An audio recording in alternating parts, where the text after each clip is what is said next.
Zadara Storage, and that's our name, is a storage-as-a-service provider, only not like you might imagine AWS or some of the other cloud providers offer storage as a service. We're enterprise storage as a service, and we basically pick up where the cloud providers leave off.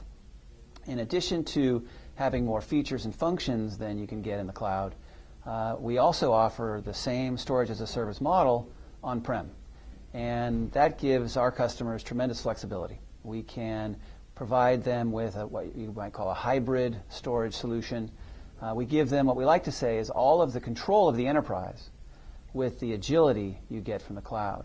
Not only did we build patented technology in order to handle enterprise storage in a multi-tenant environment, giving you the single-tenant privacy that you need in enterprise, but we built it to scale and to be serviced from a central location.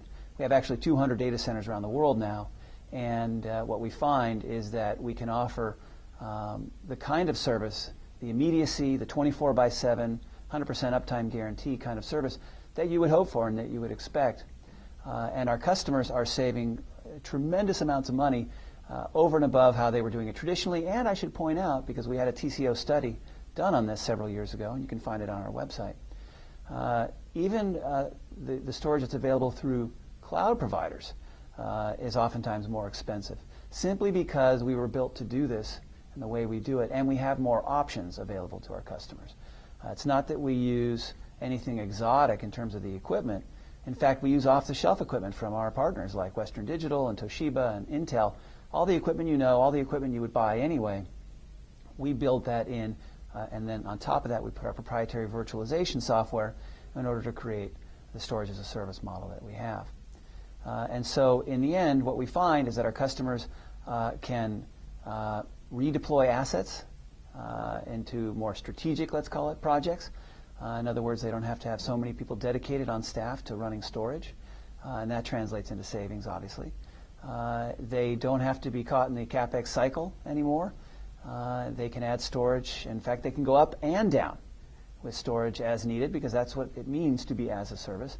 And we have customers who like to hibernate. In fact, they will turn their storage off on the weekends, or we have a lot of education customers that will turn it off between terms.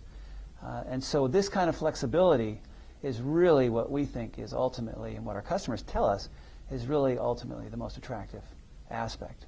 And it's the same as you would find in any of the other as-a-service models that are out there and getting popular.